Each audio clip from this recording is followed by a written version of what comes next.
Tonight, a second day of turmoil in Lebanon as a fresh wave of devices explodes. Location of those devices has really shocked people in Lebanon across the board. How might it have been pulled off? We're digging around. Why won't the NDP stand up when it counts? Pierre Poilievre lashes out at the NDP and the Bloc as a Conservative motion to topple the government gets an early no. And a Nova Scotia mother with an incurable disease says the province's rules put life-changing treatments just out of reach. I can't go on living like this. Now, she says she is ready to end her life. From CBC News, this is The National with Chief Correspondent Adrian Arsenault. Thanks for joining us. It is now morning in Lebanon, and there is fury and fear there, anxiety about what is next after a second day of explosions echoed across the country. And for a second time, it was hundreds of electronic devices, not pagers this time, but walkie-talkies suddenly detonating. Including here at this funeral of a Hezbollah fighter. Where it happened again throughout Lebanon in shops, homes, streets. This time-lapse of the Beirut skyline shows several plumes of smoke rising across the city. The death toll this time, according to officials in Lebanon, at least 14, with more than 450 injured. Chris Brown now on this second wave of attacks and the fears that what comes next could be far worse. For the second day, panic spread across Lebanon as more electronic devices suddenly transformed into bombs. There were explosions inside stores and buildings, even at the funerals of those killed in Tuesday's blasts. Tuesday, it was thousands of pagers that blew up, causing catastrophic injuries. Wednesday, it was hundreds of handheld radios that detonated. The death toll on Tuesday alone was 12 people, Hezbollah acknowledging 6 of them were fighters. Lebanese authorities say 2 were children, including 9-year-old Fatima Abdallah. She was studying in the kitchen, said her aunt, and heard the pager sound. She went to check it, and it exploded. We spoke to analyst David Wood in Beirut just as the second round of explosions were going off. The indiscriminate nature of target identification and location of those devices has really shocked people in Lebanon across the board. While the Iranian-backed militant group Hezbollah blamed Israel, there's no official claim of responsibility. Nonetheless, some Israelis express pride in the apparent operation. It was a great thing, I think, very clever, very focused. Israel's cabinet has expanded its goals in the war against Hamas to include the return of Israeli residents to northern border communities Hezbollah has been shelling. On a visit with troops, the defense minister said the war is entering a new phase and shifting north.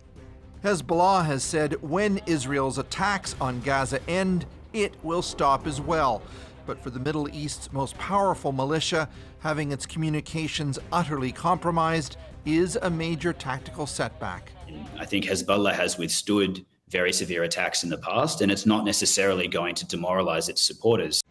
Hezbollah has vowed to retaliate militarily, but how remains to be seen, as its leaders have repeatedly said they want to avoid a major war with Israel. Chris Brown, CBC News, London. Now, questions are swirling not only around who is behind these attacks, but how they pulled it off. Thomas Daigle has what we know about a deadly clandestine operation that was likely set in motion months ago. Those exploding pagers leave behind a trail of chaos and plenty of questions. While Israel hasn't claimed responsibility, reports suggest its Mossad spy agency plotted these attacks and planted up to 3 grams of explosive material in 5,000 devices like this one. They do have a history of using remote control detonators. They're very good at it.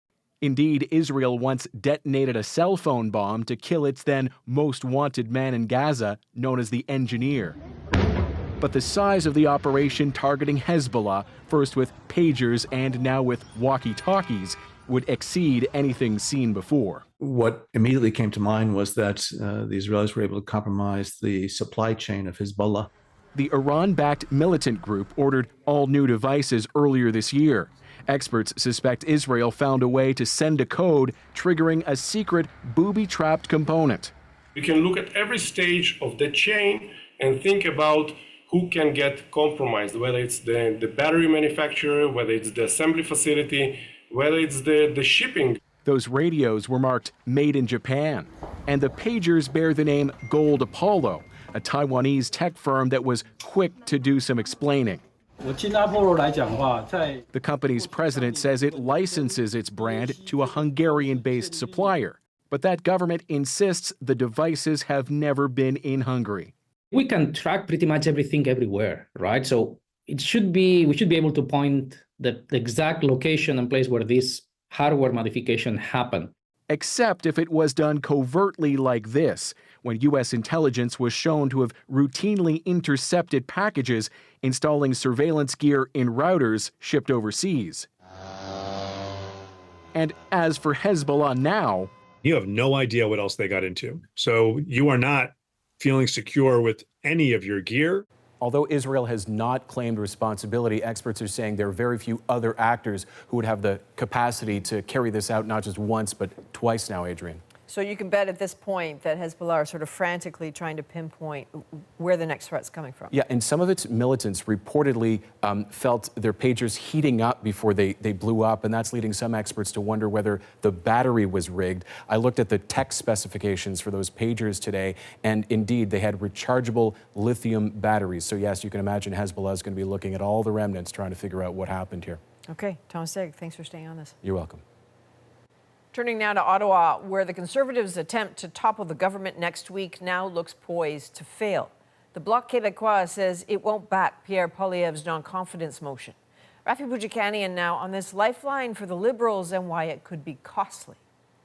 Morning, Mr. Trudeau. Is your party ready for a snap election? We'll see you guys. Justin Trudeau dodging that question, but he will have to answer to the opposition next week when the Conservatives put forward this motion.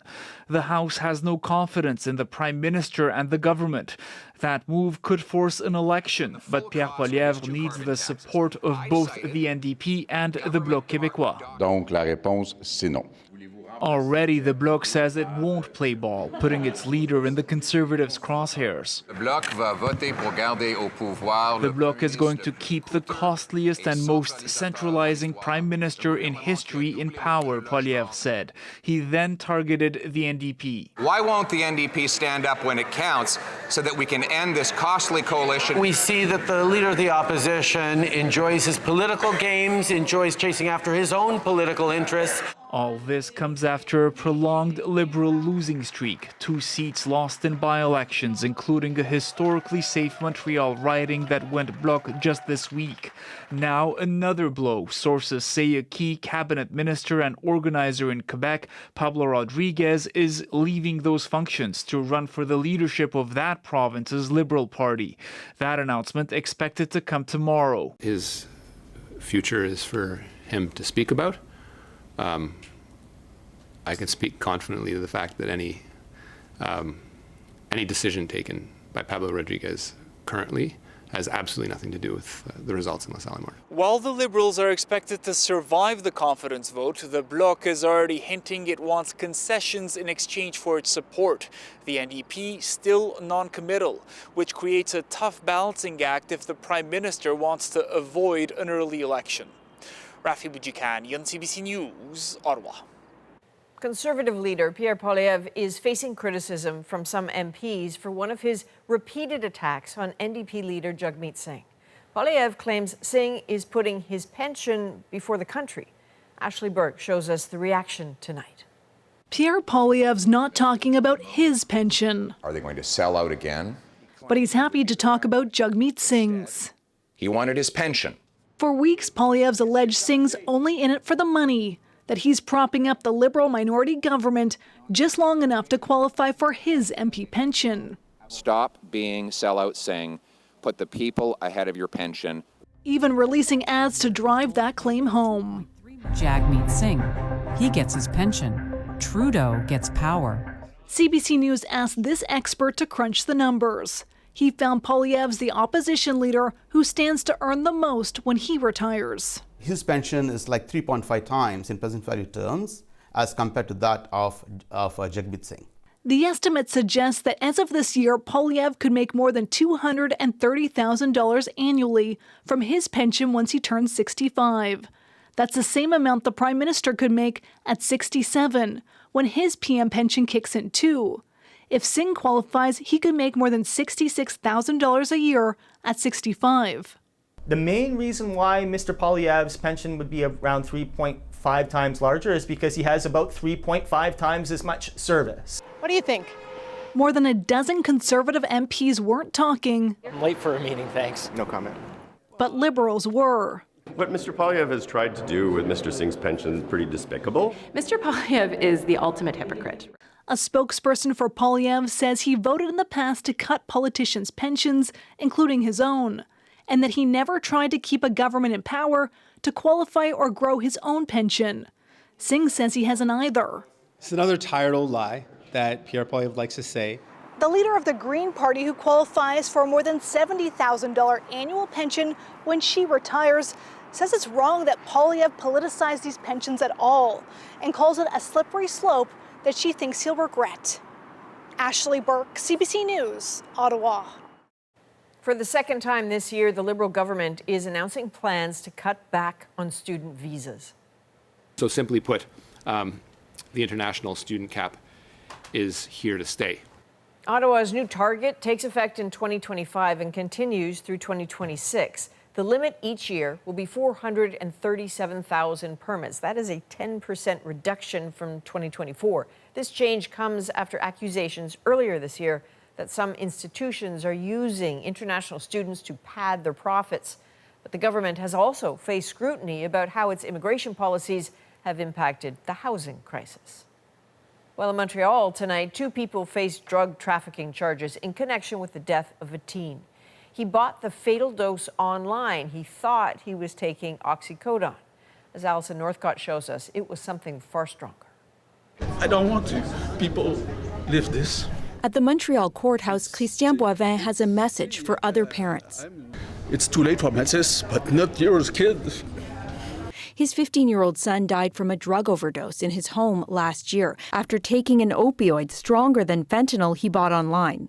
After a 9-month investigation, Montreal police conducted several raids, arresting 2 people on drug charges, a 24-year-old man and a 17-year-old minor. Ce qu'on peut dire, c'est que c'est la même boutique Internet. Police allege the suspects are linked to the online shop where Matisse bought the drugs. But because they have not confirmed who made the sale, the accused are not charged with Matisse's death. There are several kinds of drugs, some very hard drugs and other drugs that are not as serious. In Canada, it's still a fairly new phenomenon, and we don't really have yet a good idea of how big the problem is. This expert says buying drugs through social media or channels like Telegram can be simple, but cracking down is not. It becomes very difficult when you have hundreds or thousands of these channels to investigate all of them. He says one investigation won't do much to shut down the market, but Poussadi Vani hopes it gets people's attention. Her 19-year-old son Nikian also died after taking a pill he bought through a seller he found online. He just took one and probably he fell asleep and never woke up. It could be your son, it could be your daughter, and it could be the neighbor next door. It's been 9 months since Christian Boivin lost his son. He hopes talking about it will help save lives. Alison Northcott, CBC News, Montreal. The Canadian Medical Association is formally apologizing tonight for a long history of racism against Indigenous people. The doctors' group is as old as Canada itself, but as Yvette Bren shows us, harmful discrimination is not a thing of the past. A tribute to all those who paid a price in a healthcare system tainted by racism. The Canadian Medical Association is deeply sorry for the harms First Nations, Inuit, and Métis peoples have experienced and continue to experience in the Canadian health system. Dr. Alika Lafontaine was the Canadian Medical Association's first Indigenous president. He says he's witnessed how the system treats Indigenous people differently. One of my earliest memories of going on to a clinical rotation after being in the classroom for a couple of years was seeing two patients walk in right after each other, have the same set of symptoms, but one was asked to sleep off their drunkenness while the other one had full workup for a heart attack and a stroke. The CMA's apology fulfills a call to action by Canada's Truth and Reconciliation Commission. The association searched more than 150 years of archives to own up to its past, while acknowledging the problem persists today. As documented by a damning 2020 report on the BC healthcare system, and the story of Joyce Echaquan,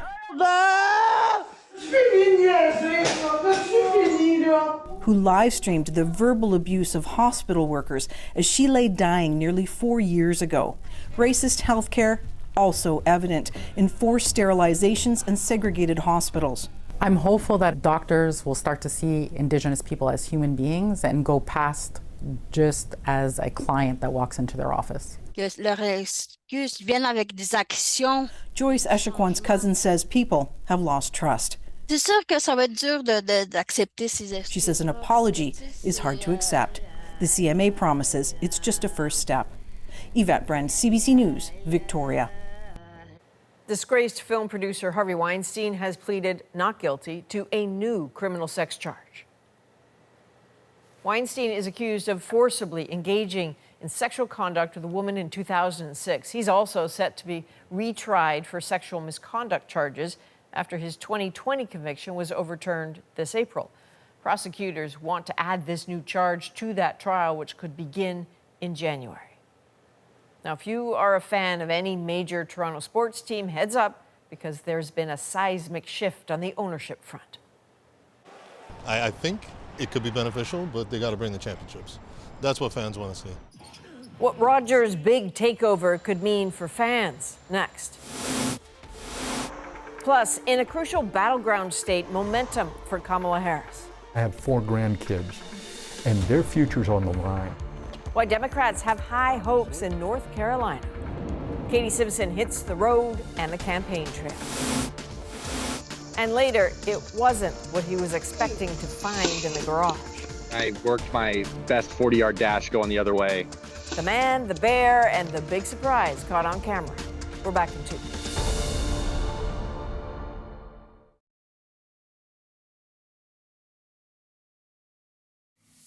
The way it falls on the side of your neck, down your shoulders and back. Just a casual run along a West London canal with a soundtrack from a superstar. Singer Ed Sheeran posted this online, saying he was just floating by, filming a video when he decided to take requests. Hello. Any requests? Could you Tenerife Sea? Yeah. You look so wonderful in that dress. Runner Nikki Atkins was then serenaded with the 2014 hit Tenerife Sea. Well, Rogers has inked a massive deal that gives the company a majority share of this country's most valuable sports franchises. Jamie Strachan now on what this could mean for those teams and their fans. When it comes to the biggest teams in Canada's biggest city, Rogers now reigns supreme.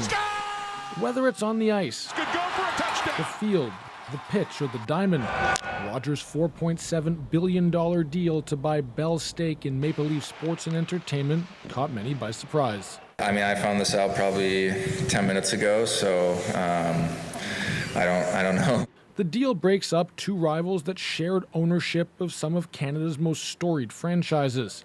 I always likened Coke and Pepsi owning a team together is extremely unusual. Rogers already owns the Toronto Blue Jays and now is the majority owner of the Raptors, Argos, Toronto FC, and the Toronto Maple Leafs. We want to win as much as any of our fans, and we'll continue to invest. Hard to believe for many long-suffering Toronto sports fans. Let's see what happens.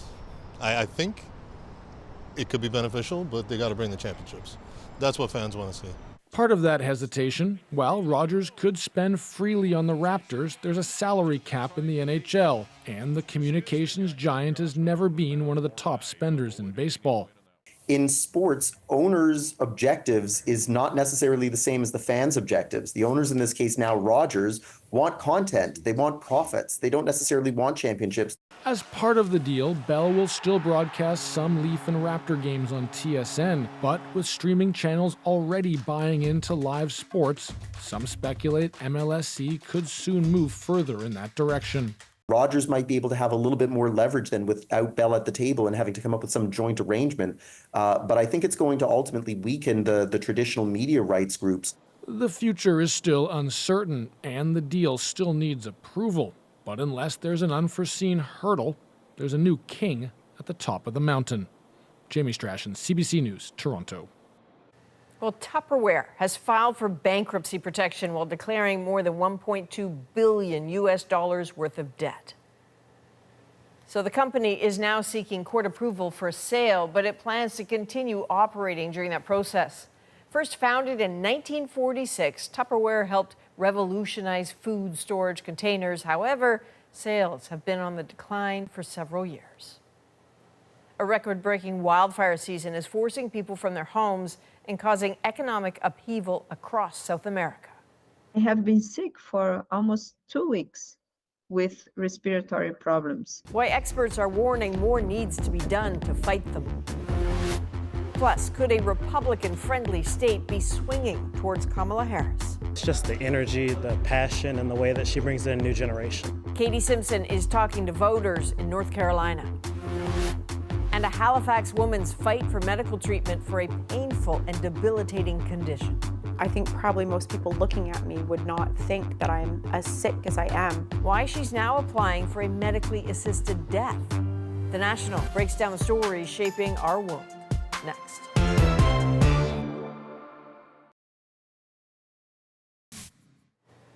You are about to see a terrifying moment in Mississauga, Ontario. Luckily, no one was killed, but police say this video shows a car thief slamming into the vehicle's owner while making a getaway. He suffered minor injuries.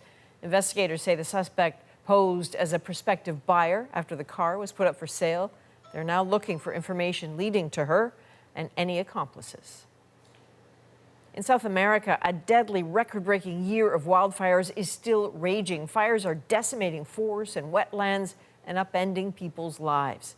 International climate correspondent Susan Ormiston shows us the calls for more action. The Amazon is burning, weakened by 2 years of record drought, with river basins at historic lows, smoke choking huge cities like Sao Paulo, and flames licking the borders of Brazil's capital. I'm here in Brasilia, and I have been sick for almost 2 weeks with respiratory problems. NASA satellite images show the spread of wildfires in red here across South America, and then poor air quality marked in yellow stretching over vast swaths of land. The rainforest is particularly vulnerable from an early dry season and a deadly combination of heat and land practices. On one side, we have climate change impacting all the climate conditions that help fires to propagate. And on the other side, we have people setting those fires. She means fires set by farmers to clear pasture and by criminals to deforest land. So the level of economic losses are really big, and they are cascading every day. The Brazilian president flew to Amazonas last week to survey conditions, saying Brazil is not prepared for this ongoing intensity of fires, further frustrating efforts to curb deforestation. There has to be a change, and the opportunity is a lesson from this drought, but it doesn't seem to be getting through. Not only in Brazil, in Bolivia, more than 10 million hectares have burned. Protesters urging the government to do more, with much of the country focused on fighting the fires. Like Sofia Bello, a volunteer in a fire brigade. They're really scared. They haven't seen this, and they haven't seen this much drought, never. They are leaving their jobs, leaving their families to go and work 24, 48 hours nonstop. And there's no reprieve yet. The rainy season is weeks away. And last year, even that was sparse. Susan Ormiston, CBC News, Toronto. Now it's time to dig deeper into the stories shaping our world. A failing fight for medical care leads to a heart-wrenching decision. I can't go on living like this. Choosing death when treatment is just out of reach. But first, going to turn North Carolina red and send Kamala Harris back to San Francisco where she belongs. J.D. Vance in North Carolina today campaigning in what's been a reliably Republican state, but this time voters might be swinging blue. Polls suggest the Democrats are making some gains, so Katie Simpson went there to find out what's behind a possible shift. This is kind of like the war room. Look, we love Trump.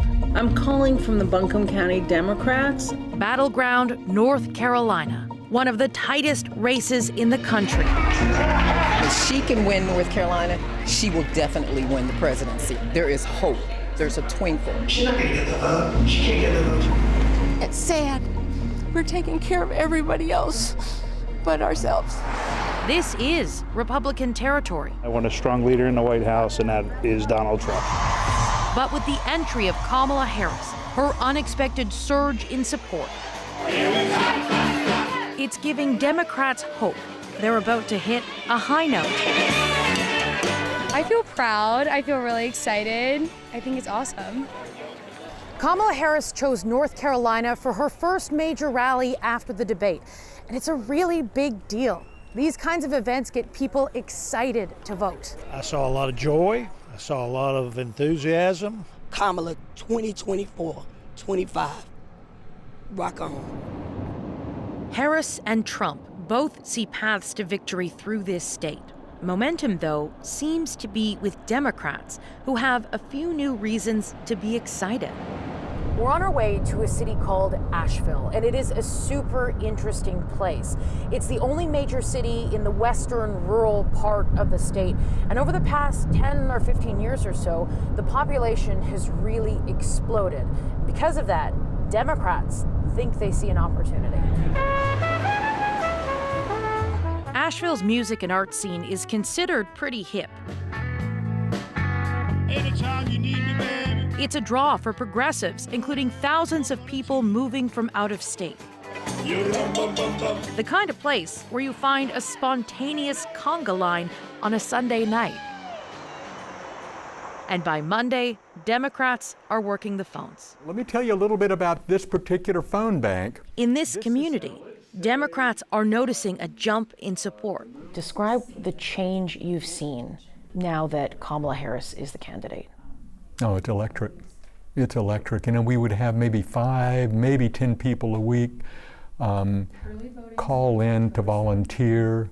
Now we get 50, 60, 150 a week. You're going to be leaving the message I'm going to share with you. Robert Klein is a semi-retired family doctor, volunteering for the Democrats, teaching people to phone bank. I'm calling from the Buncombe County Democrats. Jane Brody is one of those progressive transplants making up Asheville's population boom. And coming from New York City, we're well aware of how crazy Donald Trump is. It's all about me and him, and he doesn't care about anyone else. And I'm interested in making sure women have reproductive rights. Klein is largely motivated by fear of another Trump presidency and what it could mean for future generations, mainly his grandchildren. And those are the 4 most precious people on earth to me. And the rest can dissolve, I'm sorry. I love my daughters too, and my wife is beloved to me, but I have 4 grandkids, and their future's on the line. If you want to follow me, that'd be fine. Klein agrees to let us tag along for some door-to-door canvassing, so we can get a better sense of what he's hearing from voters. And I'm volunteering for the Democrats, obviously. The responses on this block were all fairly positive for Democrats. Say, go blue. We're for the donkeys all the way. There were even a few laughs at the former president's expense. And yes, that is a Trump toilet brush. What do you think about that? What we find Donald Trump doing a whole lot, scrubbing around in the scum and the things that need to be cleaned up. Democrats can laugh all they like. But this is a dead heat, and history favors their opponents. When you leave the city and get into the rural communities that make up so much of North Carolina, it's easy to find reminders that this traditionally is a Republican state. Blessed the nourishment of our body, forgive us of our sins. In Christ's name I pray. Amen. Woo. Prayers before lunch at a barbecue joint are not out of the ordinary. There are deep faith connections and plenty of trust in Trump.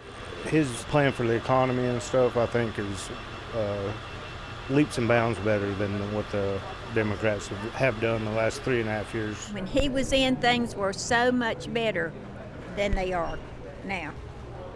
What in your life has changed for you to say that? The groceries, for sure, has gone way up. What I used to get for $100 costs me $175 now. The cost of living is a top concern for Tina Carr, a retiree who volunteers helping local families experiencing poverty. They're living in cars. They're living in hotels because people can't afford it. Something's got to be done. The solution, she thinks, is Trump's hard line on immigration, echoing his racially charged America First rhetoric. It's sad. We're taking care of everybody else but ourselves. But the Americans, we're being set aside. And something needs to be done. I don't know if Trump can do it or not. I hope so. But Democrats think attitudes in this state are changing. And they're looking to younger voters to swing the race their way. Are you registered to vote here on campus? There's a growing interest in the election here. How you doing? You want to do a place to vote card real quick? Vermonto Bowman is part of a team registering students to vote. When Kamala Harris became the nominee, you see a lot more people came up, became more interested, and just want to get involved in general. To get a better sense of the change, we spent some time with students in a first-year political science class. Hi, everyone. I know it's super strange that there's a Canadian news crew in your classroom. We asked them what they thought about Biden dropping out and Harris stepping in. I'm just curious if we get a show of hands. When that switch happened, did any of you in this room become more engaged with the election?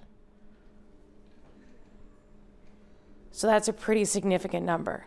Students who raised a hand later told us they're way more enthusiastic now. Just because of the whole thing with, Joe Biden's age and with Israel-Gaza, a lot of people did not want to vote before. And the fact that she's a woman of color and she is a woman in general is definitely a bigger switch from just men and men. It's just the energy, the passion, and the way that she brings in a new generation of people. Raise your hand if you're registered to vote. No shade if you're not. Amy Steele is trying to tap into that same energy to connect with voters from diverse backgrounds through her nonprofit organization, the New North Carolina Project. You have an interest in political science, but why are you fighting for this? In the last presidential election, Republicans won the state by about 75,000 votes. Steele says a significant number of black and brown voters did not participate. More than 1 million people of color in North Carolina were eligible to register to vote and just didn't register, or they were registered and they just didn't turn out. If 10% of that 1 million, so about 100,000 people of color, had gone ahead and voted, every election would have been decided differently that year. That's how powerful people of color are in North Carolina. What kind of things are you hearing with Kamala Harris at the top of the ticket now? So people are excited differently. They're much more engaged. They're much more excited. They're now saying, okay, now what can I do? How can I volunteer? Where can I show up? That's a much different tone than what we've seen in the past. Usually we're begging people to volunteer and we're asking people to show up. Make some noise, make some noise. Steele organized a debate watch party, which doubled as a voter registry event. There is a sense of enthusiasm tempered by anxiety here. The election race is extremely close. We are considered the underdog. Hi, I'm Katie. Hey. Nice to meet you. Welcome, welcome. The only thing Democrats and Republicans agree on here, the election is too close to call. Look, we love Trump. I see that we've got something on his ear there. Is that on purpose? Is that after what happened? It's in solidarity. Christy Sluter lives in the political divide. She's a hardcore Trump supporter running for state senate and was at the U.S. Capitol on January 6th. Her husband is a Democrat and is considering voting for Harris. I'm hoping he won't. That's the bottom line. I'm hoping he won't say to anybody, just don't vote. Just don't vote. But please don't vote for her. In all seriousness, though, Sluiter knows this is a swing state. The final result will likely come down to a small number of votes. A win in North Carolina makes it so much easier for either candidate to take the White House, making this race so important. So, Katie, on election night itself, it certainly seems like we'll likely know pretty early which way North Carolina is going. Yeah, counting in North Carolina goes a lot faster than other swing states. The law there allows for advance votes to be counted days before the polls close, and in-person voting wraps up earlier than many other states. Barring anything unusual, North Carolina will likely be one of the first swing states to be called. It'll be a big indicator of which way this race is going. Okay, so when you think about your time that you spent in that state, what in particular stands out for you? Well, you saw the clip of Tina Carr, the retiree who was crying. We spoke at length, and some of what she said really echoed what we hear at Donald Trump rallies, blaming migrants entering the U.S. illegally for problems that she sees. She cited things that Trump said that are either extremely exaggerated or simply not true, and it shows the real-world impact of his words. Mm-hmm. All right, some interesting days ahead of us.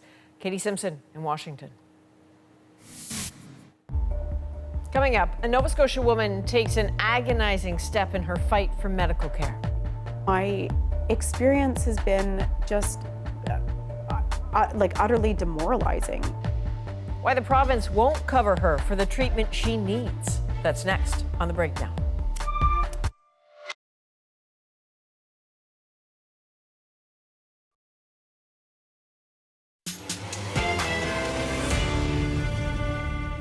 Considering the most extreme measure to escape a debilitating disease. I'm living a half of my life, or a quarter of the life that I used to be able to lead. A Halifax mother applies for a medically assisted death after years of fighting the government for out-of-province care. I'm going to do it myself if I can't get made. But she's not alone. Several doctors are coming to Jennifer Brady's defense. Angela McIver looks at whether the province is. Jennifer Brady spends at least 5 hours every day wearing this inflatable suit. It's called the LymphaPress, and the goal is to get the fluid in her legs moving. The 46-year-old has lymphedema, a lifelong incurable condition that causes fluid buildup and can result in painful swelling, increased risk of blood infection, and cellulitis. Brady's symptoms are severe. My life revolves around managing my legs and experiencing pain every day. I'm doing all this work to manage this disease, and it continues to get worse and causes me tremendous pain every day. It's brought on untreatable depression because medications cause further swelling. Desperate, she recently applied for medical assistance in dying, also known as MAID. I think probably most people looking at me would not think that I'm as sick as I am, or as sick as, getting to a point that I'd apply for MAID. The impact of the disease, though, I'm living a half of my life, or a quarter of the life that I used to be able to lead. Brady satisfies all of the MAID requirements except one. Technically, treatments do exist. In June, the lead clinician overseeing Nova Scotia applications took the unusual step of writing a letter to the province. To request a MAID assessment is not an easy thing for most people. To do so when one is only 46 years old, otherwise healthy, and has 2 children at home is almost unthinkable. He summarized options for care that should be explored. Your office can make this happen, he wrote. Brady is in a fight with the Department of Health. So far, the province has refused to cover treatment outside of Nova Scotia. At the center of it, a lack of in-province expertise. The department has declined comment, citing the ongoing judicial review. In this case, my client has been given the runaround and given contradictory information, is unable to know what tests she has to meet, is unable to know what she has to do to get the care that is absolutely medically required for her. It started in May of 2019. Brady's lymph nodes were removed after a radical hysterectomy to treat cervical cancer. She started swelling. Her oncologist then referred her to a Halifax clinic for advice and monitoring, but she says it was ineffective. After 2 years, she applied for out-of-province care through Medical Services Insurance, or the MSI program. She had referrals from her nurse practitioner, her oncologist, and a surgeon in Montreal who she consulted with. MSI rejected her application. Her appeal was also denied, stating referrals must be initiated with a Nova Scotia specialist. That, she says, doesn't exist. She was told to wait for prior approval before again seeking care. But in June of 2022, she couldn't take it anymore. Brady traveled to Japan where she had surgery. She remortgaged her house to pay the $60,000 bill, but the effects are temporary. The surgery needs to be done every few years. So it is considered by the province as a surgery or treatment that they will pay for. Again, though, it comes back to that, my inability to provide a specialist referral because that person does not exist in Nova Scotia. She says her 2 children, ages 9 and 13, suffer as a result of her condition. That's probably one of the hardest parts, is just watching my kids watch me have to go through this and the pain that it causes and my inability to do things, and then the burden and responsibility that falls to them. In February 2023, legislation changed to allow for a minister's discretion for out-of-province care. But this month, Brady applied for another round of surgery out of province and was also denied. My experience has been just utterly demoralizing. A decision in the judicial review is expected this fall. Angela, this is a total nightmare. Has there been any reaction from politicians in Nova Scotia today on this?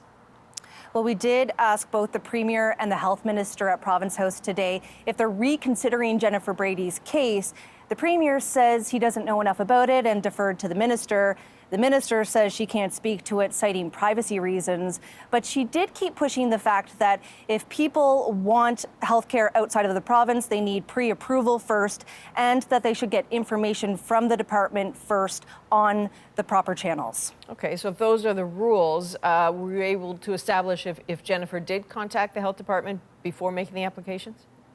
Well, I've read a lot of documentation, and I can tell you that she did contact the minister directly, and she corresponded with the minister's special advisor. So it seems that she certainly did go through the right channels. Okay, well, this is not the end of this. Angela McIver in Halifax, thank you for staying on it. Up next, a man in Connecticut escapes a potentially dangerous situation. Gave me a little charge. And I worked my best 40-yard dash going the other way. Close encounter with the pretty large predator in our moment.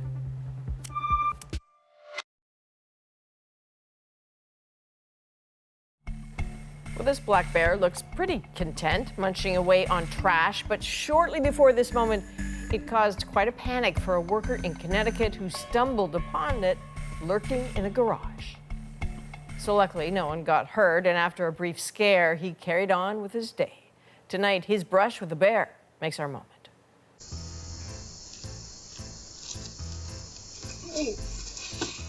I own a landscape, hardscape construction company. I've been working at this house for a few weeks. I was over in one of the front corners doing some drainage work, working with these headphones on, kind of dialed in. I walked over to the garage and made direct eye contact with this bear a few feet from me. Gave me a little charge, and I worked my best 40-yard dash going the other way. Luckily, he didn't chase me, so that was good. After I tried to make refuge in that machine there, the bear just sauntered away like it couldn't care less and made its way behind the house and then over to the neighbor's house where it ate trash, you know, its favorite food for lunch in this area. And this was a big guy. He definitely getting ready for winter, you could tell.